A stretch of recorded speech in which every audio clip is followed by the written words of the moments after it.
Hello students. आज के video में हम लोग डिस्कस करने वाले हैं कंट्रोल एंड कोऑर्डिनेशन, जो कि क्लास 10th साइंस का एक चैप्टर है और ये बायोलॉजी का चैप्टर है। तो ये कंट्रोल एंड कोऑर्डिनेशन जो है वो बहुत ही इंपॉर्टेंट चैप्टर है आपके बोर्ड एग्ज़ाम के लिए, और हर ऑल्टरनेट ईयर में कहीं ना कहीं इससे क्वेश्चन तो बनता ही बनता है। तो आप लोग इस वीडियो को ज़रूर देखिएगा और एंड तक देखिएगा, और इनके जितने भी पार्ट्स आएंगे उसको ज़रूर से आप देखिएगा, बिकॉज मेक श्योर कि ये आपके लिए बहुत ज़्यादा हेल्पफुल होगा। तो कंट्रोल एंड कोऑर्डिनेशन चैप्टर पढ़ने से पहले सबसे पहले हमारे दिमाग में क्वेश्चन ये अराइज होता है कि ये जो चैप्टर है हम लोग अभी क्यों पढ़ रहे हैं, मतलब क्लास 10th में क्यों पढ़ रहे हैं, हम इसको क्लास 9th में क्यों नहीं पढ़े। ठीक, मतलब कहीं ना कहीं क्वेश्चन अराइज हो रहा है। तो हमें पता है कि हम जिस प्लैनेट पे रह रहे हैं अर्थ पे, वहाँ पे बहुत सारे ऑर्गेनिज़म्स हैं, बहुत सारे यूनिसेलुलर ऑर्गेनिज़म है, मल्टी सेलुलर ऑर्गेनिज़म है। वो सारे ऑर्गेनिज़म कैसे वर्क करते हैं, ठीक है, कौन इनको कंट्रोल करता है, इनकी बॉडी के अंदर क्या चीज़ें हैं जो इनको कंट्रोल करती है, क्या चीज़ें हैं जो इनको कोऑर्डिनेट करती है। तो ऐसे बहुत सारे क्वेश्चंस जो हैं हमारे माइंड में अराइज होते हैं। ठीक, तो ये कंट्रोल एंड कोऑर्डिनेशन जो है, हम देखिए 9th में अगर आप 9th के सिलेबस पे जाओ तो 9th के सिलेबस में आप सबसे पहले क्या पढ़े थे, सेल चैप्टर के बारे में पढ़े थे कि सेल क्या है। Cell is the structural and functional unit of life, that without cell life is not possible.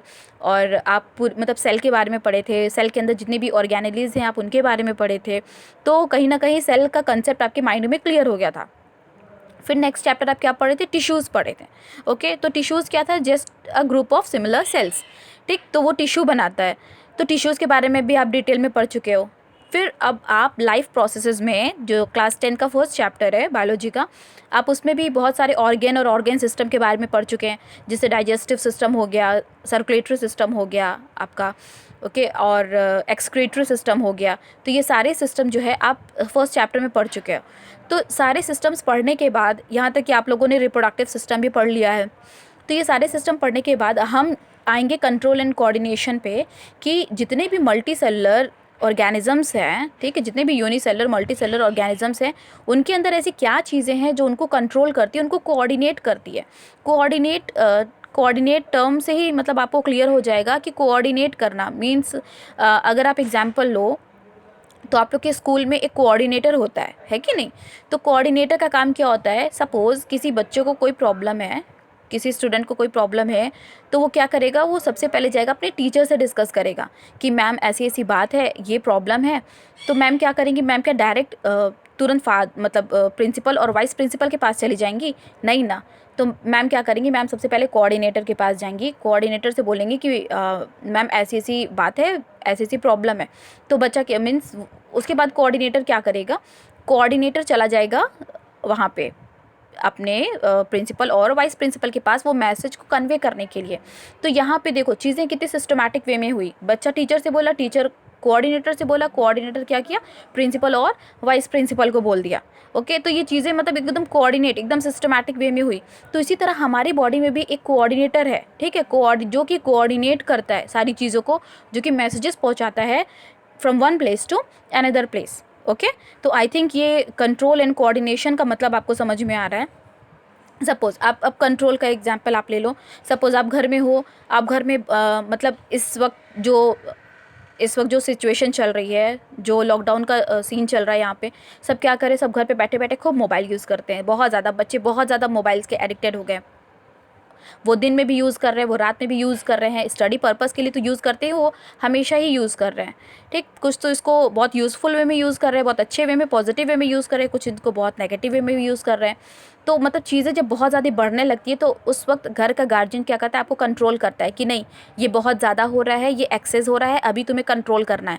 तो हमारी बॉडी में भी उसी तरह जब भी कोई चीज़ बहुत ज़्यादा होने लगती है, कोई चीज़ एक्सेस होने लगती है, तो हमारे बॉडी में भी ऐसे बहुत सारी चीज़ें हैं जो उनको कंट्रोल करती हैं। तो इस चैप्टर में भी हम उन्हीं के बारे में डिस्कस करेंगे कि कंट्रोल एंड कोऑर्डिनेशन क्या है। तो ये पूरा जो चैप्टर है आपका क्लास 10 का, कंट्रोल एंड कोऑर्डिनेशन, हमें प्लांट्स के बारे में भी पढ़ना है और कंट्रोल एंड कोऑर्डिनेशन एनिमल्स में भी पढ़ना है। ठीक, तो चलिए आइए सबसे पहले हम डिस्कस करते हैं। यहाँ पे जो सबसे पहला पॉइंट दिया हुआ है, all the living organisms respond and react to changes in the environment around them. जितने भी लिविंग ऑर्गेनिज्म हैं, ठीक है, वो रेस्पॉन्ड करते हैं, वो रिएक्ट करते हैं। अब रिएक्ट करने का मतलब क्या है कि मतलब रिएक्ट करने का मतलब आप जिस वक्त यहाँ पे रह रहे हो, आप जहाँ पे भी आप एग्जाम्पल लो, अभी आप जहाँ बैठे हो इस वक्त चुपचाप आप ईयरफोन लगाए या ईयरफोन नहीं भी लगाए, आप बैठ के लेक्चर सुन रहे हैं अपने नोट्स के साथ और अपने स्टडी मटेरियल के साथ। अगर स्टडी मटेरियल नहीं भी लिए हैं तो आप चुपचाप बैठ के लेक्चर सुन रहे हैं, ठीक, आप बिल्कुल डूबे हुए हो, आप एकदम चुपचाप सुन रहे हैं कि हाँ चलो हमें आज कंट्रोल एंड कोऑर्डिनेशन मैम पढ़ा रही है, हमें पूरी तरह से एकदम फिनिश कर डालना है। सडन आप जहाँ पे बैठे हो वहाँ पे एक स्नेक चलाया, वैसे आना तो नहीं चाहिए लेकिन एक स्नेक चलाया, तो आप क्या करेंगे? आप तुरंत कैसे बैठ के स्नेक को देखेंगे, फिर से आप पढ़ने में बिजी हो जाएंगे? नहीं ना, आप तुरंत क्या करेंगे? तुरंत रेस्पॉन्ड करेंगे। आप उठेंगे, भागने की कोशिश करेंगे या बहुत तेज़ चीखेंगे, चिल्लाएंगे, मम्मी को बुलाएंगे, पापा को बुलाएंगे, या आपके पास जो भी चीज़ें रखी रहेगी आप उसको भगाने की कोशिश करेंगे, मारने की कोशिश करेंगे। तो ये सारी चीज़ें जो हरकतें आप कर रहे हैं वो क्या है? वो रिएक्ट ही तो है, वो रेस्पॉन्ड ही तो है, ठीक है। तो ये रेस्पॉन्ड हो गया आपका। लेकिन जो स्नेक आया तो स्नेक किसकी तरह काम किया? वो स्टिमुलस की तरह काम किया, मतलब वो आपके एनवायरनमेंट में एक चेंजेस ले आया। आप इतने सुकून से बैठ के पढ़ाई कर रहे थे लेकिन वो आपके सुकून वाले एनवायरनमेंट में एक चेंजेस लेके आ गया, ओके। तो जो एनवायरनमेंट में चेंजेस लेके आते हैं उनको हम क्या बोलते हैं? उनको हम स्टिमुलाई या स्टिमुलस कहते हैं, ओके। जैसे आप अगर यहाँ पे देखो, the changes in the environment to which the organisms respond and react, तो वो चेंजेस एनवायरनमेंट में जिसकी वजह से ऑर्गेनिज्म रिस्पॉन्ड करती है और रिएक्ट करती है, वो क्या हो जाएगा? वो आपका हो जाएगा स्टिमुलाई और स्टिमुलस। तो वो स्टिमुलाई कुछ भी हो सकता है, ठीक है, वो लाइट भी हो सकता है, वो हीट भी हो सकता है, वो कोल्ड भी हो सकता है, वो साउंड भी हो सकता है, ठीक, वो स्टिमुलाई आपका कुछ भी हो सकता है। सपोज़ मान लो आप एकदम अंधेरे कमरे में ऐसे बैठे हुए हो, ठीक है, और अंधेरे कमरे में बैठे हुए हैं, सडन कोई आया उस कमरे की लाइट ऑन कर दिया, तो तुरंत लाइट जो है वो आपकी जो तुरंत उनकी जो रोशनी है वो तुरंत आपकी आइज़ पे गई। आप तुरंत क्या करेंगे? आँख बंद करेंगे। तो ये क्या है? आपका रेस्पॉन्स ही तो है। स्टिमुलस क्या थी? आपकी लाइट थी, आपने क्या किया? रेस्पॉन्स कर दिया, ओके। सपोज़ आप मान लो अभी आप कमरे में बैठे हुए हैं, आपको बहुत ज़्यादा गर्मी लग रही है, ठीक है, बहुत ज़्यादा आपको गर्मी, आप तुरंत क्या करेंगे? आप कूलर को ऑन कर लेंगे, एसी को ऑन कर लेंगे। तो ये क्या है? जो आपका ये ऑन करना कूलर और एसी, ये क्या है? ये आपका रेस्पॉन्ड ही तो है और आपको स्टिमुलस क्या मिला? हीट मिला, ओके। इसी तरह जब आपको ठंड में बहुत ज़्यादा ठंड लगती है तो आप क्या करते हो? और स्वेटर्स को पहनते हो, जैकेट पहनेंगे, ब्लेजर्स पहनेंगे, सारी चीज़ें पहनेंगे, ठीक। तो वो आपको स्टिमुलस क्या मिल रहा है? कोल्ड मिल रहा है, मतलब आपके एनवायरनमेंट में एक चेंजेस आ गई, कोल्ड, ठीक, वो स्टिमुलस हो गया और आप उस पर रेस्पॉन्ड कर रहे हो, आप अपने आप को प्रोटेक्ट कर रहे हो, अपने आप को बचा रहे हो। तो ये हो गया आपका रिस्पॉन्स और स्टिमुलस, ठीक है। मतलब जब तक हमें कोई स्टिमुलस नहीं मिलता हम रिस्पॉन्स नहीं करते, ठीक है। जैसे आप लोग भी बिल्कुल हैबिचुअल हो, जब तक आप लोग को होमवर्क नहीं मिलेगा आप होमवर्क नहीं करेंगे, और जब तक टीचर आपसे बार बार पूछेगा नहीं आप बिल्कुल भी इसको प्रिपेयर नहीं करेंगे। जिस दिन आपको पता चल गया कि हाँ टीचर पूछने वाला है, मतलब आपको वो स्टिमुलस पहले से पता है, तो दूसरे दिन सब रेस्पॉन्स करने के लिए तैयार रहते हैं, ठीक। तो वो स्टिमुलस और रेस्पॉन्स आई थिंक अब आप लोग को क्लियर है। अब यहाँ पर हम डिस्कस करते हैं रिसेप्टर्स के बारे में। रिसेप्टर्स जैसे कि टर्म से ही क्लियर हो रहा है, रिसीव करना, ठीक है, रिसीव। अब रिसेप्टर्स क्या है हमारी बॉडी में? तो receptors these are specialised tips of some nerve cells. Nerve cell आपको पता है, क्लास 9th में आप लोगों ने टिश्यू चैप्टर में पढ़ा है नर्वस टिश्यू के बारे में। नर्व सेल जो कि एक लॉन्गेस्ट सेल है हमारे बॉडी में, और वो क्या करता है? वो मैसेजेस को ट्रांसफ़र करता है, ओके। तो वो नर्व सेल, अब नर्व सेल के टिप्स पे, ठीक है, मतलब एक स्पेशलाइज्ड टिश्यू है, मतलब specialised, these are the specialised tips of some nerve cell के टिप्स पे that detect the information from the environment. जो एनवायरनमेंट से क्या करती है? एनवायरनमेंट से क्या करेगा? इन्फॉर्मेशन को वो डिटेक्ट करेगा, पहचानेगा, ठीक है। सपोज मान लो ये एक नर्व सेल है, ठीक है, आप इमेजिन करिए ये एक नर्व सेल है, ठीक है, और नर्व सेल की ये टिप्स हो गई, ठीक, ये नर्व सेल हो गया, नर्व सेल की ये टिप्स हो गई।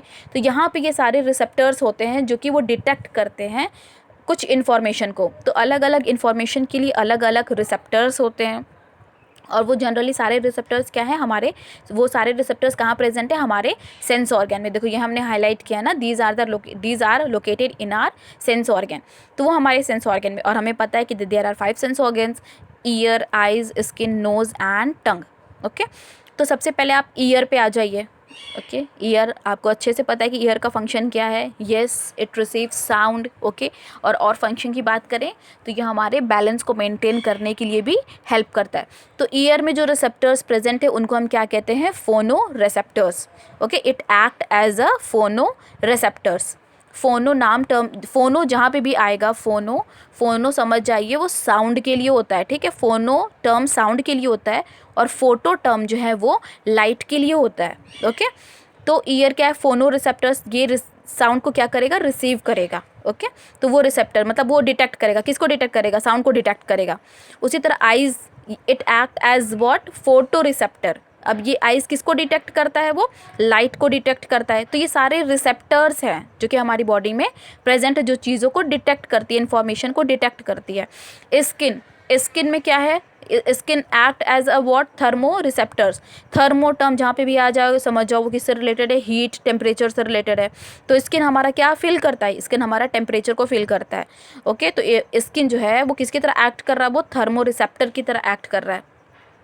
उसी तरह नोज़, ठीक, नोज़ में आप, नोज़ का क्या फंक्शन है, यस, जाहिर सी बात है घर में जो चीज़ें आपको मतलब जो चीज़ें बनती है, मतलब आप अपने घर में एंटर किए नहीं, जैसे आप एंट्री किए, पता चला किचन में मम्मी बहुत अच्छा खाना बना रही है, तो तुरंत आपको कैसे, आप तुरंत अपने नोज़ से स्मेल करते करते तुरंत पहुंच गए।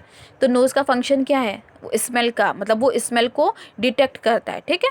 तो आपको बिल्कुल पता है कि हाँ, कि अगर घर में छोला भटूरा बन रहा है तो उसका स्मेल कैसा होगा, घर में सब्ज़ी पूड़ी बन रही तो उसका स्मेल कैसा होगा, आपको बिल्कुल, घर में मैगी बन रही है तो उसका स्मेल क्या होगा, आपको बिल्कुल मतलब आप डिटेक्ट कर सकते हो। क्यों डिटेक्ट कर सकते हो, क्योंकि वहाँ पे ऑलरेडी एक रिसेप्टर है जो चीज़ों को डिटेक्ट करता है, और वो कौन सा रिसेप्टर है, ऑल्फैक्टरी रिसेप्टर है, ओके। और नेक्स्ट जो है वो आपका टंग में जो टेस्ट को डिटेक्ट करता है, टेस्ट कि हाँ, कि वो खट्टा है, कि मीठा है, कि वो नमकीन है, कि वो तीता है, वो सारे टेस्ट आप डिटेक्ट करते हो कि नहीं करते हो, ठीक है। तो वो कौन सी ऐसी चीज़ है जो सारे टेस्ट को डिटेक्ट कर रहा है, कौन सा ऐसा रिसेप्टर है, यस, उसमें गस्टेटरी रिसेप्टर है जो सारी चीज़ों को डिटेक्ट कर रहा है। सो आई थिंक अभी इस लेक्चर में आप लोगों ने जो भी पढ़ा या जो भी सुना, आई थिंक वो आप लोगों को क्लियर है। और ये सिर्फ इस चैप्टर का एक छोटा सा इंट्रो और छोटा सा एक बेसिक चीज़ें थी जो हमने इस चैप्टर में डिस्कस की। और नेक्स्ट चैप्टर में हम लोग डिस्कस करेंगे कि कौन से सिस्टम्स हैं, ऐसे 2 सिस्टम जो कि कंट्रोल एंड कोऑर्डिनेशन के लिए हेल्प करते हैं एनिमल्स में, ओके। तो मेक श्योर कि आप नेक्स्ट वीडियो भी ज़रूर देखिएगा। और आई होप कि you like this video. Thank you.